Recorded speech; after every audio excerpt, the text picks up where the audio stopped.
Welcome back guys to Chess for Light. Like you know, I learned chess from scratch, and today I want to share with you how to read the chess annotations. Have you ever picked up a chess book or watched a grandmaster game online only to see a bunch of letters and the numbers like E4, E5 and F3 and thoughts, what on earth does that mean? Maybe you, like me, also start learning the chess from scratch, so I will share with you the basic info also. Will be useful if you're a beginner. The chess notation, this is a universal language of the chess. Once you understand it, you'll be able to reply the famous games, read the chess books and analyze your own matches like a pro. The chessboard is like a map.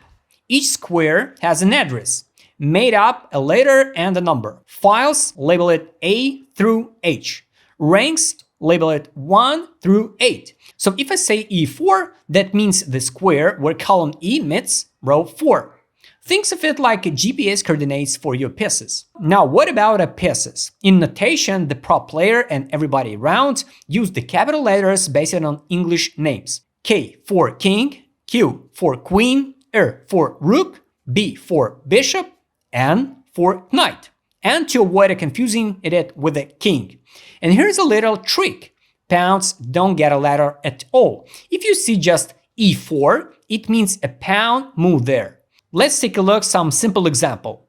E4, it means the pawn moves to E4. And F3, the knight moves to F3. A basic move is just the piece symbol plus the destination square. Pawns to D4, simply D4.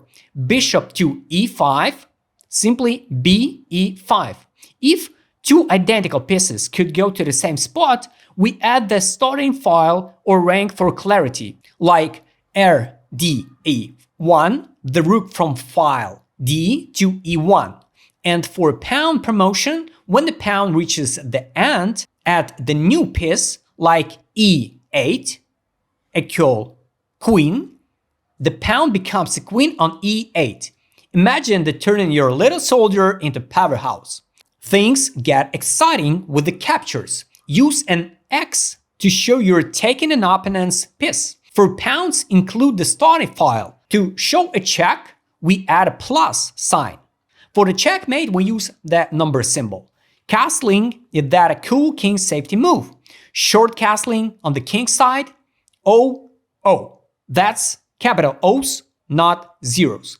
Long castling queen side, O, O, O. Same for both colors. Extra symbols you can see on your screen. Take a note.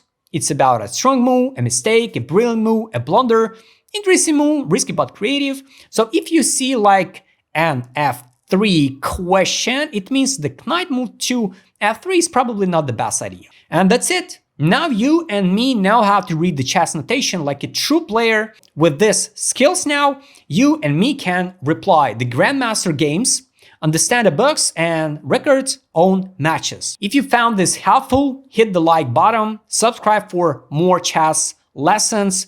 Let's learn chess like me from scratch together. Let me know in the comments what the first famous game you want to try reading now that you know the notation. See you next time, guys.